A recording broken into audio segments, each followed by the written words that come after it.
एक बार की बात है। एक राज्य में एक महान और प्रतापी राजा राज करता था। उसका नाम राजा धर्मवीर था। वह न्यायप्रिय और दयालु था।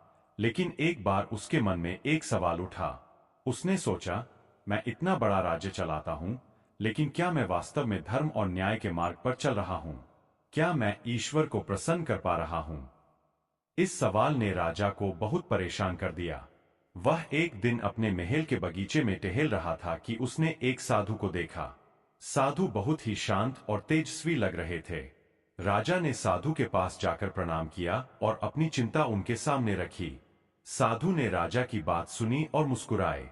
उन्होंने कहा, राजन, तुम्हारी चिंता वाजिब है।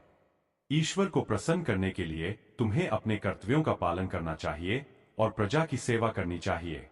लेकिन याद रखो, ईश्वर की कृपा पाने के लिए तुम्हें अपने अंदर की अहंकार और लालच को त्यागना होगा। राजा ने साधु की बात गंभीरता से सुनी और उनसे आगे का मार्गदर्शन मांगा। साधु ने कहा, राजन, तुम एक प्रयोग करो। एक दिन के लिए अपने सभी ऐश्वर्य और सुख सुविधाओं को छोड़कर एक साधारण व्यक्ति की तरह जीवन जियो। इस दिन तुम्हें केवल दूसरों की सेवा करनी है और उनकी खुशी में खुशी ढूंढनी है। राजा ने साधु की सलाह मानी और अगले दिन वह एक साधारण व्यक्ति की तरह जीवन जीने लगा। उसने गरीबों की मदद की, बीमारों की सेवा की और जरूरतमंदों को अनाज बांटा।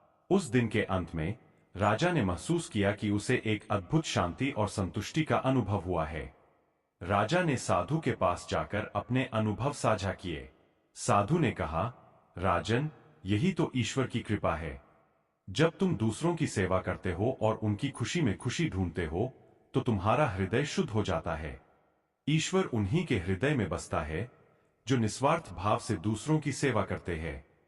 राजा धर्मवीर ने साधु की बातों को गहराई से समझा और उस दिन से वह और भी अधिक न्यायप्रिय और दयालु बन गया। उसने अपने राज्य में धर्म और न्याय का शासन स्थापित किया और प्रजा की सेवा को अपना सबसे बड़ा धर्म माना।